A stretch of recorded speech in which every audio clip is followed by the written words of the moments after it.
여러분 안녕하십니까? 오늘은 4월 22일 수요일 성령과 물과 피 말씀 실제 요한일서 5장 7절 8절 본문 말씀 보겠습니다. 증언하는 이가 셋이니 성령과 물과 피라. 또한 이 셋은 합하여 하나이니라. 아버지와 말씀과 성령은 하늘에서 예수님을 증언하는 반면 성령님과 물과 피는 땅에서 증언합니다. 성경은 우리에게 예수님께서 이 세상에서 사역하시는 내내 강력한 일들을 행하시기 위해 얼마나 성령 충만해 계셨으며 성령의 인도를 받으셨는지를 보여줍니다. 요한복음은 예수님께서 십자가에 못 박히셨을 때 그분이 정말로 죽으셨는지를 확인하기 위해 병사가 창으로 그분의 옆구리를 찔렀다고 기록하고 있습니다. 피와 물이 쏟아져 나왔으며 죽음의 징후로서 요한은 그것을 기록했습니다. 그는 또한 자신의 복음서에서 이렇게도 언급하였습니다. 예수께서 이 말씀을 하시고 제자들과 함께 기드론 시내 건너편으로 나가시니 그곳에 동산이 있는데 제자들과 함께 들어가시니라. 요한복음 18장 1절. 기드론은 성전이 있는 산, 즉 모리아산과 감람산 사이에 있는 예루살렘 근처의 빠르게 흐르는 시내였습니다. 그것은 하수 배수로로 사용되었으며 매일 아침 저녁에 성전 제물로부터 나온 피와 물이 그것으로 배수되었습니다. 요한은 피와 물이 성전으로부터 흘러나왔다는 것을 확실히 알았습니다. 예수님께서 죽으셨으므로 혈압이 없으셨기 때문에 그 병사가 주님의 옆구리를 찔렀을 때 보통은 예수님의 피가 그런 식으로 쏟아질 수 없었습니다. 그러나 요한은 피와 물이 세차게 흘러나온 것을 목격했습니다. 이것은 기적이었습니다. 요한은 예수님께서 자신의 몸을 언급하시면서 이 성전을 헐라 내가 사흘 동안에 일으키리라. 요한복음 2장 19절라고 말씀하셨던 성전에서 유대인들이 주님을 만났던 것을 기억했습니다. 옛 성전은 지나갔습니다. 새 성전이 여기 있습니다. 예수님은 새로운 살아있는 길이십니다. 예수님께서 우리 성전이시며 세상 죄를 단번에 죽임당한 어린 양이시기 때문에 기드론 시내로 배수되는 피는 더 이상 필요하지 않습니다. 자, 여기 구약 시대 그리고 예수님이 오셨고 그리고 이제 신약 시대 세 가지로 우리가 성경 말씀 전체를 볼 수 있습니다. 구약은 알다시피 하나님이 아브라함의 후손들에게 십계명 그리고 모세를 통해서 여러 가지 그 앞에 5가지 책 이런 걸 통해서 그 성전을 지으라고 했습니다. 처음에는 뭐 건물로 아니라 성막, 천막이었기 때문에 우리가 성막을 지으라고 하셨고요. 나중에 이제 왕국이 되어서 그 땅을 점령하고 큰 나라가 되었을 때 드디어 성전을 솔로몬을 통해서 건축하게 하셨습니다. 그러나 예수님께서 오셔서 요한복음 2장 19절에 기록된 말씀처럼 이 성전을 헐라 내가 사흘 동안에 일으키리라. 그래서 마침내 이제 구약 성경의 시대, 즉 구약 성전 중심의 제사 시대가 지나가고 이 성전을 헐라 내가 사흘 동안에 일으키라. 바로 예수님이 이제 예수님이 바로 사람의 몸 안에 계시는 지금 말씀이 육신에 오신 분 성령으로 말미암아 잉태하셔서 이제 하나님이 우리 가운데 거하시는 임마누엘 예수님이 바로 살아계신 성전이 되셨죠.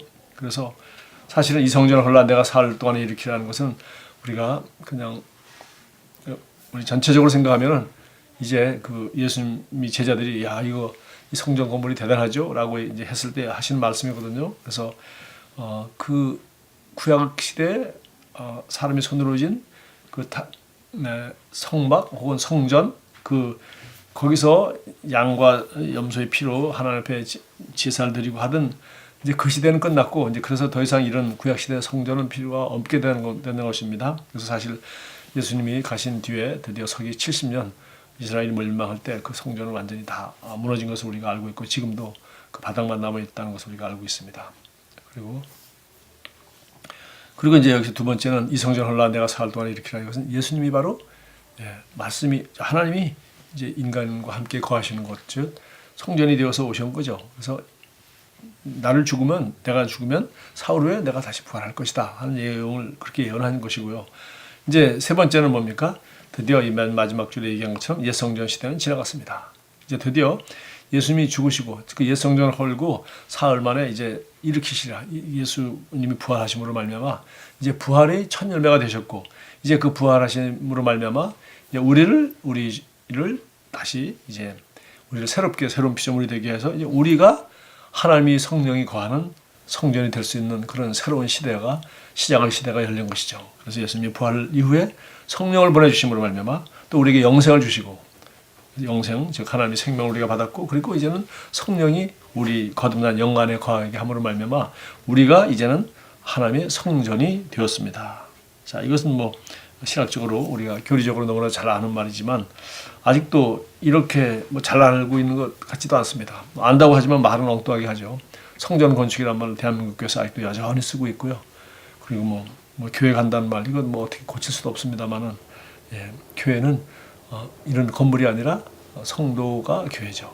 성도 한 사람이 바로 성전이고 또 그런 성도들이 모일 때 우리가 그것을 교회라고 합니다. 두세 사람이 모이면 그것이 그 사람들이 모임이 바로 교회고 또 우리가 개인이 그리스도의 몸일 뿐만 아니라 두세 사람이 함께 모이는 교회가 그리스도의 몸이고 그 교회의 머리, 즉 그것을 다스리고 통치하시는 주님은 오직 부활하신 예수 그리스도이다. 우리가 교리적으로는 잘 알지만 실제로는 이 성전과 또 우리 구약 시대의 그 성전 개념과 이제 우리 신약 시대 우리가 하나님의 생명, 하나님의 성령을 모시고 살아가는 우리 안에 그리스도의 영이 거하고 우리가 가는 곳에 하나님이 가고 우리가 바로 이제는 그리스도의 몸이 하나님의 영이 거하는 성전이 되었다. 이런 것에 대해서 너무 잘 모르고 있어요. 그래서 자꾸 늘 문제가 있었기 때문에 이 고린도전서 3장 16절 그 유명한 말씀이죠. 너희가 하나님의 성전인 것과 하나님의 성령이 너희 안에 계신 것을 알지 못하느냐? 이렇게 물었어요. 이렇게 알고 있어야 마땅함에도 불구하고 너희가 하나님의 성전인데 그리고 하나님의 성령이 너희 안에 거하시는 걸 왜 모르는 것처럼 행동하느냐? 이렇게 질문하고 있는 것을 고린도전서 3장 16절에서 볼 수 있어요. 뿐만 아니라 고린도전서 6장 19절에서 똑같은 말이 나오는데 여기 음행하는 것에 대한 얘기를 하면서 너희 몸은 너희가 하나님께로 받은 바 너희 가운데 계신 성령이 전인 줄을 알지 못하냐. 여기서도 또 마찬가지. 너희가 이 몸 가지고 음행하면 안 된다. 다른 죄는 다 바깥에 있지만 음행하는 죄는 자기 몸을 범하는 것이다. 라고 18절에 말하면서 너희 몸은 하나님께서로부터 받았을 뿐만 아니라 너희 가운데 계신 성령이 너희 몸 안에 거하는 성전이라는 것을 너희가 알지 못하느냐? 안다면 어떻게 이 몸을 가지고 너희가 창기와 합할 수가 있냐? 이렇게 얘기하면서 이 몸을 가지고 간음하고 음행하고 할 수 있느냐라고 지금 말하면서 책망하면서 그렇게 말하는 것입니다. 그래서 고린도서 3장 16절이나 6장 19절이나 똑같이 너희 몸이 하나님의 성전인 것과 성령이 너희 몸 안에 거한다는 것을 알지 못하느냐? 왜 못하는 것처럼 행동하느냐라고 말한 것처럼 사실 바울이 고린도 교회에 한 말이나 오늘날 대한민국 성도들에게 한 말은 똑같은 것 같아요. 우리는 더 이상 성전 건축하지 않습니다. 성전 건축한다는 건 다른 말로 우리가 영혼을 구원하는 것이지 성전 건축하는 건 아니죠. 그래서 이런 용어를 잘못 쓰고 있고 그 얘기는 바로 알고 있다고 해도 말을 잘못하면 그건 잘못되는 거죠. 그래서 정말 바울도 알지 못하냐라고 이렇게 책망했듯이 바로 오늘 우리도 정말 우리 몸이 하나님이 거룩한 성전이고 또 우리 안에 성령이 계시다는 것을 우리가 중요하게 여겨야 되겠어요. 그래서 여기 참고 성경에도 요한복음 2장 거기 19절 21절 얘기하는데 20절만 하나만 읽어보면 너희는 거룩하신 자에게서 기름 부음을 받고 모든 것을 아느니라.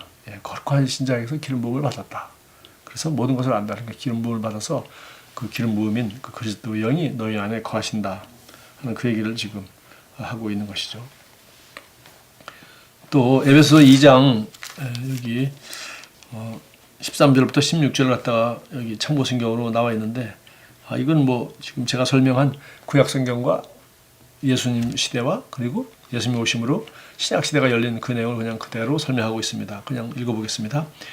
예전에는 이제 믿지 않은 상태였지만 이제는 믿는 사람은 이제는 전에 멀리 있던 너희가 그리스도 예수 안에서 그리스도의 피로 가까워졌느니라.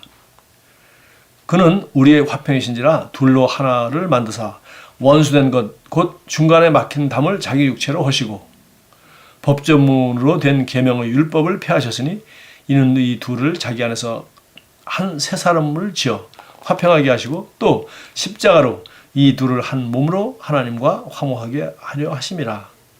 그래서 여기 이방인과 이스라엘 사람들을 얘기하면서 또 십자가로 이 둘을 한 몸으로 하나님과 화목하게 하려 하심이라. 원수된 것을 십자가로 소멸하시고 이렇게 하셔서 지금 예수님이 오셔서 드디어